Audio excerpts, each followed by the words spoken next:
আজকে চলে আসছি বিজয়নগরে আউলিয়া বাজারের পাশে যে পাহাড়পুর গ্রাম নাকি বলে, তো এই গ্রামে আসছি লিচু বাগানে এবং লিচু বাগানের সকল সৌন্দর্য আপনাদের সামনে তুলে ধরার চেষ্টা করবো ড্রোনের মাধ্যমে এবং লিচুর প্রাইস কত টাকা তা আপনাদেরকে জানানোর চেষ্টা করবো। আর এখনও লিচু কমপ্লিটলি পাকে নাই, তো এক সপ্তাহের মতো লাগতে পারে।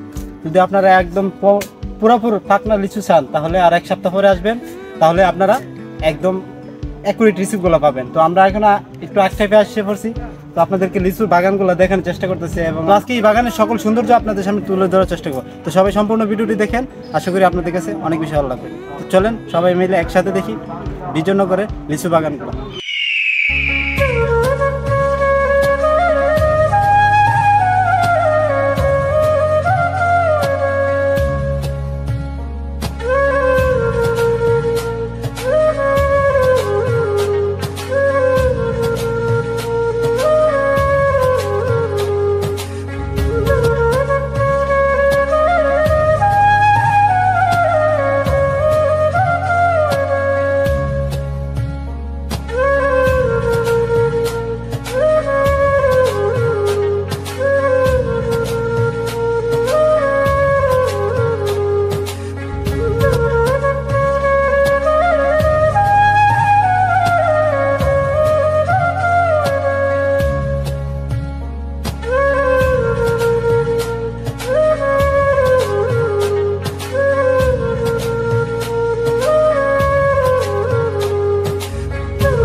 আসসালামু আলাইকুম, সবাই কি অবস্থা, কেমন আছেন? আশা করি সকলে অনেক বেশি ভালো আছেন।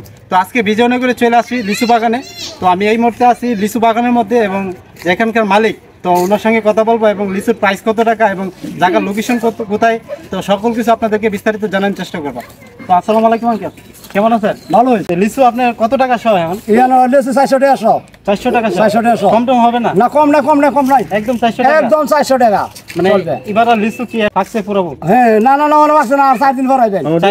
আজকে শুক্রবার, হ্যাঁ। যারা আসবে কত সামনে সপ্তাহ আসবে? সামনে সপ্তাহে আর আগে আইবেন, বৃহস্পতিবার বা বুধবার এরকম? হ্যাঁ, বুধবার আইলে হইবেন। আচ্ছা, জায়গাটার লোকেশন কোথায়? এই জায়গাটার নাম হচ্ছে অলিপুর। অলিপুর? হ্যাঁ, আর আউলিয়া বাজার অলিপুর বাড়ি। অলিপুর? হ্যাঁ, অলিপুর। আচ্ছা, আপনি যদি আমরা ব্রাউনবাড়ি থেকে আসতে চাই, কোন দিক দিয়ে আসলে সবচেয়ে ভালো? ও সব থেকে ভালো হবে আপনি আইবেন ওই হাতেনা রুটে। আচ্ছা, শেখ হাসিনা? হ্যাঁ, শেখ হাসিনা রুটে। যাই হোক, শেখ হাসিনা সড়ক নাম বলে লাভ নাই, এটা হচ্ছে মুগদের রুট, আমরা নতুন নাম দিছি। শেখ হাসিনার যেহেতু পদচারণ হয়েছে, তা ওনার নাম দিয়ে লাভ নেই। তো যাই হোক, যারা যারা আসতে চান আমাদের বিখ্যাত ব্রাউনবাড়ির বিখ্যাত আসতে পারবেন। আউলিয়া বাজারের পাশে কিন্তু যে গ্রামটার নাম কি? অলিপুর। অলিপুর গ্রাম। অলিপুর গ্রামে আসবেন। আর লিচুর সাইজটা আপনারা দেখতে পাচ্ছেন, তো মোটামুটি এবার বৃষ্টি না হওয়ার কারণে লিচুর মানে কমে আসছে, অন্যান্য বছর থেকে কমে আসছে। তবে লিচুর চাহিদাটা বেশি কিন্তু লিচু কম, এই জন্য প্রাইসটাও বেশি। তো সবাই ভালো থাকবেন এবং ভিডিওটা অবশ্যই শেয়ার করে দেবেন।